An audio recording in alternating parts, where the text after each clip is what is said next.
વડોદરામાં અસામાજિક તત્વોને પોલીસે પાજ ભણાવ્યો છે। પાણીગેટ પોલીસે ખંડણીના કેસમાં એક આરોપીની ધરપકડ કરી હતી।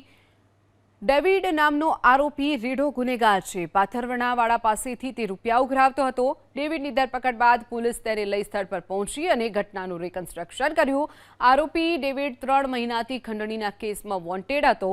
મારામારી સહિત તેની સામે અગાઉ પણ અનેક ગુનાઓ નોંધાયેલા છે।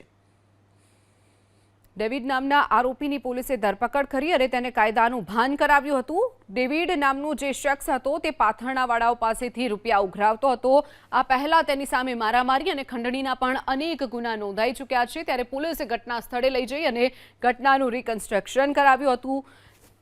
તો પોલીસે કાયદાકીય કાર્યવાહી કરી અને જે ડેવિડ નામનો અસામાજિક તત્વ હતો તેની સામે પોલીસે કાયદાકીય કાર્યવાહી કરી અને કાયદાનું ભાન કરાવ્યું છે।